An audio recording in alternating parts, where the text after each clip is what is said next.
everybody, welcome to socaldramtram. I'm Matt. And I'm Cesar. And today, before we get into this bottle, we just want to say, hey, if you're new here, don't forget to hit that subscribe button on your way out. Also, don't forget to hit that bell, that way you know whenever we drop a new video. If you're a returning viewer, hey, we appreciate you sticking around. Today, though, what do we got on the bar, Cesar? Today we got something from your bar, my brother. That's right. This was a bottle I've been very excited about. I picked it up a couple weeks ago, and I just can't wait to get into it because literally this is already my second bottle. I was going to say, what Balcones aren't you excited about? This is very true. So, burying the lead here, this is the Balcones Lineage Texas Single Malt Whiskey. That's right. Hit it.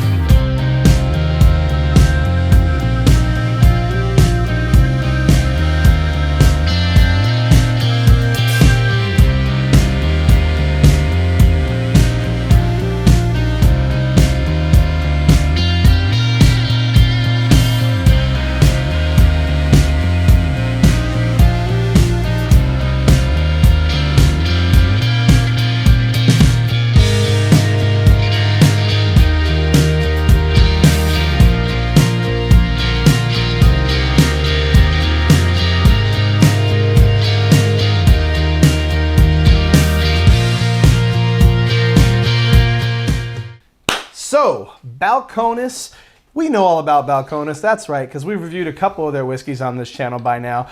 You can check out our Balcones Brimstone review right up here. I'm going to go into a little bit of the history of what Balcones is and where they started and all that good stuff. I'm not going to do it here just because for the sake of time. Like I said, you can check that video out later.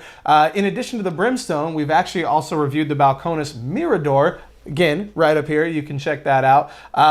And this is no exception to the rule in terms of just what I'm enjoying about Balcones. They're really pushing kind of the line when it comes to just things you can do in whiskey. And Jared out there in Waco, man, he's just crushing it with just about everything that he does in terms of what I try. So this is probably my 5th or 6th Balcones that I've really tried and really enjoyed. And so like I said, Balcones Lineage, what is it? It's a Texas single malt whiskey, like I was saying. But it's kind of interesting. It's a combination of Scottish barley. It's the Golden Promise barley, aka just the barley that they use, and Texas barley as well, which is the High Plains malt. So you got 2 single malts essentially coming together to create this whiskey. Not unlike your parents to make you.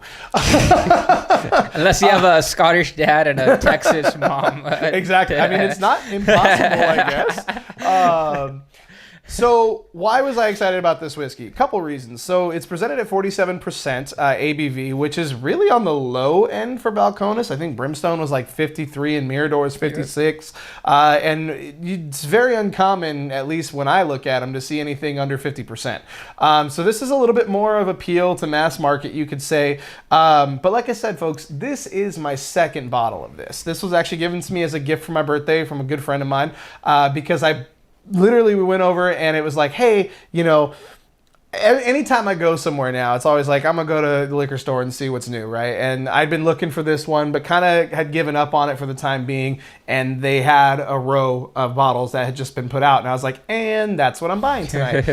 This guy retails anywhere between $35 to $45, depending on where you get it. So I think I paid like $38.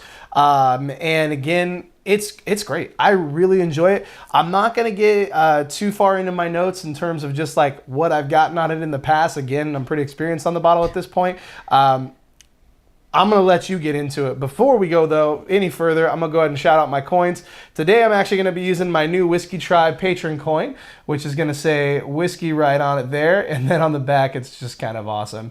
You're looking at an 8-bit version of Rex and Daniel. So kind of awesome. Who are you using today? For my coaster coin, I'm using my Sipper Social.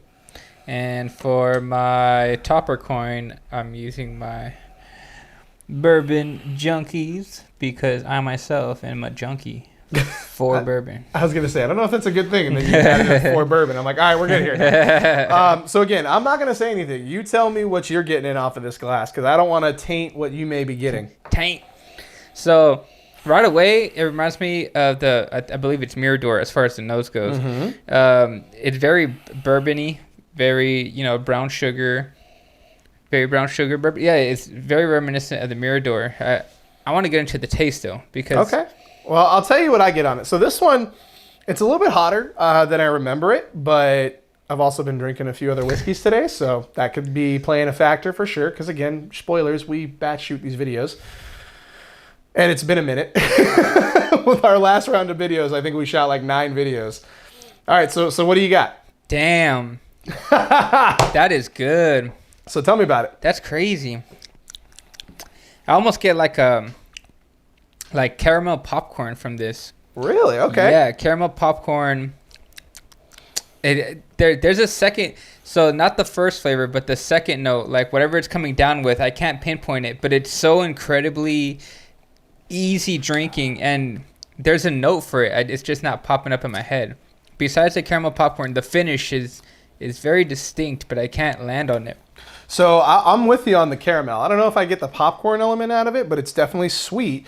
I'll tell you what this reminds me of now that you've had it. This is like a fruit cocktail. Like when you go to Albertsons or the grocery store and you get like the bowl of fruit to bring to a party, this is like honeydew, cantaloupe, like grapes. This is literally all of that just in a glass of whiskey. Cantaloupe. It's got a little bit hotter of a note, like I was saying today. 47% as far as like what we drink on the regular isn't all that hot. Now to somebody else, it might be. But today, for some reason, it's drinking a little bit hotter. But I'll tell you, it's just a really, really nice glass. This is one of those whiskeys that kind of just comes out of nowhere and just kind of knocks you off your feet. Like, oh, hello, lover. You know what I mean? Yeah. You know who I'm referencing, right, Mark? Yeah, that's it. That's funny, though, because I almost get, like, no bite from this. It's, like, just nothing but sweet flavor. And to be honest, I get that cantaloupe, too, where it's, like, it's a fruit, but it's not a super sweet fruit. You know, but that flavor is definitely there as far as the finish goes. But it's not like cavity candy sweet, but it's like a natural sweet. Yeah. Yeah, no, it's definitely good stuff. Like, yeah, and again, like I was saying on the hotness, it last time did not drink that hot to me either. So again, that could just be where I'm at today. Gotcha. You know what I mean? So again, I don't think it's peppery. I don't think it's like spicy. It's just for some reason the alcohol's a little bit hot to me today. Tomorrow, probably not. I could honestly, folks, this is so easy drinking. I could honestly say I could probably get like a whole chug of this, like a whole mouthful, and then just like chug it down and be like, all right, well, I'm ready for another one. Because it is incredibly easy drinking. Like, it's very easy drinking. To be honest, I'd probably say it's one of the top 4 easiest drinking bottles we've had of this year, of our 1-year anniversary, because it's crazy smooth with the cantaloupe. The front is caramel popcorn for me, and then the finish is just a cantaloupe smoothness. Cantaloupe smooth. I'll tell you one thing. You mentioned easy sipper for sure, right? So I picked this up on a Friday. Super easy. And by Tuesday, the bottle was gone. And so it was very easy sipping. That was the one day I was like, maybe I need a dry week. But it was very easy to sip. Plus it was the debates, and whoever you're for, good, bad, or indifferent, you know, it went from here to here. It's not entirely true, it's just for the story. But nonetheless, easy sipper. It's very smooth, but not smooth in a way where it's lacking complexity. Not at all. Like, it has complexity, it has character. Not at all. It's smooth because it's not hurting you, right? Yeah, it's not exactly. oh my God, it tastes like burning. You can lay in the Simpsons gif here. But like, it still has that complexity. It still has some character, and it's just a really nice glass. Have you put any water in it yet? No, not yet. It's very well rounded, but just like the last Balcones I had, or 2 Balcones ago, I like how there's different ends of the flavor spectrum. Like this one, they're not the same from bottle to bottle. Yeah, I really like that. Yeah. It's crazy. It's like this one is good. Caramel popcorn at finish, cantaloupe smoothness at the end, and it's just like if you just wish it around in your mouth like it's mouthwash. It's so like it brings the flavor on. It doesn't even burn. Like it goes down nicely, and once you're done with it, your mouth is like, oh, I want some more. I'm ready to go again. Let's go. It's good stuff, man. Good stuff. What's the price point on this? $35. Oh my God, $35. Yeah, this might be the best $35 bottle we've reviewed. I mean, so let's think about that. That's right? crazy. Because I'm gonna go back to a point that we were talking about in a second. $35, $35 to $45, depending on where you get it, right? That's crazy. But Monkey Shoulder's in that range. Way This better is in than that Monkey range. Shoulder. Glenfiddich 12's in that range. Naked Grouse is in that range. So you have a handful of blended scotches. You've got, you know, I would say a ton of bourbon in that range, right? But I'll tell you, if you put this next to something like Woodinville, right? Like that Woodinville bourbon that you brought. We both really liked that bottle. I think we both gave it 4s. You might have even given it a 5. I can't remember. It's right up here. You can check it out. That was an interesting one because we both liked it with a little bit of water. It was like it maybe needed 43%. I don't know. But we both really liked that bottle, right? But they're so vastly different. I don't know if I could choose one. Like between those two specifically. Yeah. Now, for me and my flavor profile, I like this one a little bit more, but that's also because we're in California super summer right now when it's like 90 degrees in October. But I want to go back to the point that you were making of like, it's different from Brimstone and it's different from Mirador, right? Having had, you know, you just tried the Corn. The True Blue. I was trying to give a couple different like blank blue whiskeys. So you tried the True Blue, which I've had as well, and the Texas Single Malt I've had, and like they're all different from bottle to bottle. Yeah. So if you're looking for value in a distillery, is I guess the easiest way to describe it, right? Like, should I pick up another bottle from this distillery, or is it going to be the same? They're all very different. They're all unique, and they all have their own things. Hell, these guys make their own rum. I was at Total Wine the other day and I was in the rum aisle and I'm like, wait, Balcones? And I think somewhere in the back of my head I knew that, but it was just like, well, son of a bitch, now I got to get some rum. So again, if you're looking for like, do I continue trying this distillery and its offerings? Because every distillery puts out different things, right? Like Buffalo Trace. I think when I counted last time, we have 12 bottles of Buffalo Trace product just on this bar. And I don't even have like a lot of Buffalo Trace. There's a ton out there. So if you're looking for like, do I continue down the path of this distillery? I think Balcones definitely earns your buck every time. I've been talking for a minute. What else you got? No, I mean, dude, this is it's blowing my mind to this point still that you say it's just $35 because folks like for example like the Woodinville, right? The Woodinville is amazing, right? Amazing, but it's amazingly sweet too. And at $35, you should pour yourself some more since you already killed the glass. I will, because I haven't put water in it yet. No, that's why I was like, you haven't put any water in it, rookie. So folks, here's the thing. Like Woodinville is very good, it's very sweet, and it's amazing sweet. Like don't get me wrong, that is amazing stuff. But that's a little bit easier for the guys that are just getting into whiskey, right? So if you're just getting into whiskey, 100% recommend Woodinville over this because it's going to be easier to get the notes. It's going to be right there in your face with sweetness, and it's going to stay there. This is a tad bit rougher, but in a good way. So like, for example, I mean, like this is probably a terrible example, but like, you know, if you smoke cigarettes and you start light because you're barely getting into it after, let's Virginia say Slims. Yeah, after a couple years of smoking, you want to get into something heavier, right? Like reds or something. But like this is a good example of that. So when you start, you want to get that Woodinville, the sweet, just because you're getting into it and it's easy to get those notes. But once you've been drinking whiskey for a while and you want a little bit something rougher on your palate, step up to this. This is for sure. It's like you're saying, when you want something to kick your ass, come over here.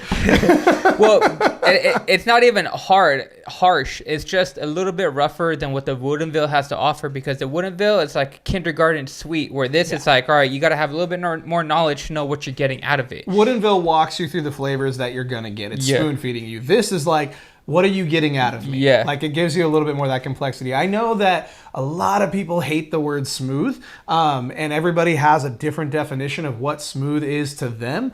I would say Woodinville is smooth. Like it's the experience that I get from that glass is that it's nice. It's, bourbon forward in terms of just like caramel, vanilla, brown sugar, like all those typical bourbon notes that you're going to get. It's like, here's what you're going to get. Open up and say, where this is like, here, go a little deeper. Like, venture a little bit more into this glass. Like, let's go get that idol that Indy was chasing. You know what I mean? This is the start on that. Like, if you got people in, your circle of friends who are like, I really want to try some whiskey. I've had, this, and this. And you're like, okay, give this a shot. Because I think that your mind's going to get a little bit of blown. Dude, I can't believe this is $35.